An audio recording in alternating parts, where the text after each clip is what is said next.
Hello, loves. Guess what? Now, I kind of didn't want to be known as the cheating cake lady, but I feel like I opened the gateways to this new type of idea, I guess. Believe it or not, this is my third one, but I couldn't post the second one I made because they didn't allow me to, which is okay. But man, am I living under a rock? Because I didn't realize there are so many people that have like issues, in their marriage. Anywho, this cake is actually for a friend of mine back when I met in college when I was getting my master's at U of M Dearborn. And we got to know each other because we had a lot of classes together. She was a mom of two. I was a mom of two at the time. She had a full-time job. I had a full-time job. She just seemed like this amazing woman. Granted, I haven't spoken to her in years, but from what I remember, honest to God, a very hardworking woman, a very amazing mother. And to me, from the stories she would tell me, she went above and beyond for her husband. So she reached out to me telling me that she saw the cake that went viral about the cheater. And I didn't even know she followed me to begin with. And we kind of just got caught up about life in general, about her kids, about her job and everything. And then she goes, I want to order a cake from you. And I'm like, no problem. So I was like, what did you need? And she's like, I know Valentine's Day is coming up. I want one of those heart vintage cakes that have been really popular. And I'm like, you got it. I love making them. But then she goes, I want to call my husband out. I know he's been cheating on me.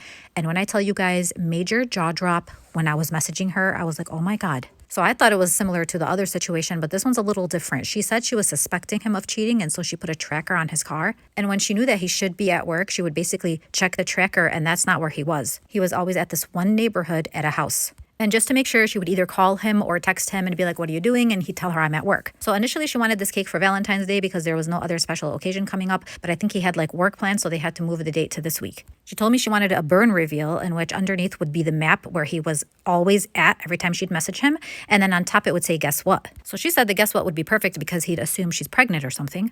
Basically give them a panic attack because they are both done with kids. And then when the map is revealed, she's going to say, I know what you've been doing. She did tell me this was just going to be something between them, not even the kids involved because she doesn't want them to know yet. Her kids are older and I honestly just felt so bad that I told her this cake is on the house. No worries.